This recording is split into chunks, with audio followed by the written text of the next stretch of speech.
Nahmaduhu wa nusalli wa nusallimu ala rasulihil karim, amma ba'du. Walaupun realitas sejarah menunjukkan bahwa kekuasaan politik Islam atau kesultanan dan para sultannya masih ada, eksistensinya tidak dituliskan secara benar dalam sejarah Indonesia. Bagaimanapun juga sebelum ada proklamasi 17 Agustus 1945 atau sebelum adanya partai politik, para sultan dengan kearifan zamannya cukup besar jasanya dalam memelihara jiwa patriotisme bangsa. Misalnya gelar yang disandang oleh tokoh-tokoh berikut: Sri Sultan Hamengkubuwono sebagai Sultan Abdurrahman, Senopati ing Alogo Sayyidin Panatagama, Khalifah Rasulullah SAW ing Tanah Jawa, Nuku dari Kesultanan Tidore, Papua dan Seram sebagai Sri Mahatuan Sultan Muhammad Amiruddin Saifuddin Shah Kaicil Paparangan.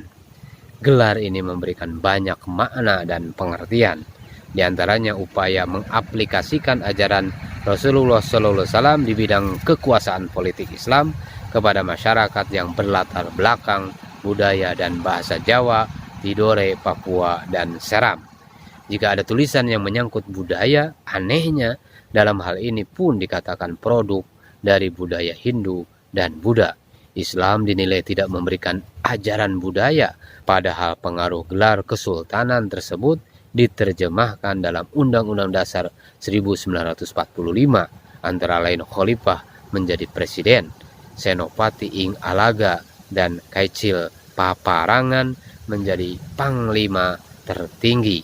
Sayyidin Panatagama diangkatnya Menteri Agama sebagai pembantu presiden dalam bidang agama.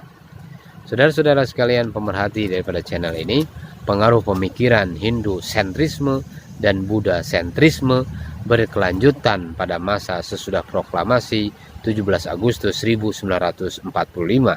Dapat dilihat kalau kita perhatikan kebijakan pemberian nama-nama perguruan tinggi yang dikelola oleh Departemen Pendidikan dan Kebudayaan dengan nama tokoh-tokoh Hindu Buddha.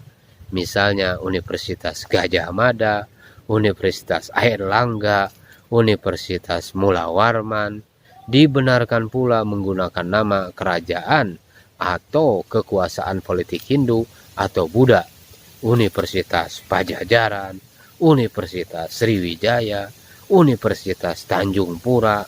Barangkali karena UGM menggunakan nama tokoh kerajaan Hindu Majapahit dari Jawa Timur, maka sekalipun di bawah Pendidikan dan Kebudayaan diizinkan memakai nama pejuang Islam. Dan TNI, Universitas Diponegoro dan Universitas Sudirman. Nama Panglima Besar Sudirman semula adalah Guru Muhammadiyah dan Danyon Tentara Peta Purwokerto. Adapun perguruan tinggi yang dikelola oleh Departemen Agama hanya dibenarkan menggunakan nama tokoh-tokoh Islam: IAIN Syarif Hidayatullah, IAIN Sunan Kalijogo, IAIN Wali Songo, IAIN Sunan Ampel, IAIN Antasari, dan lain-lain. Tidak dibenarkan menggunakan nama-nama kekuasaan politik Islam atau kesultanan, misalnya Kesultanan Cirebon, Kesultanan Demak, Kesultanan Palembang. Mengapa demikian? Diizinkannya penggunaan nama-nama kerajaan atau kekuasaan politik Hindu Buddha diperkirakan tidak akan melahirkan kebangkitan kekuasaan politik Hindu dan Buddha karena penganutnya hanya 2,5%. Benarkah? Wallahu a'lam. Subhanallah bihamdihi, subhanakallahumma wa bihamdika, asyhadu an la ilaha illa anta, astaghfiruka wa atubu ilaik.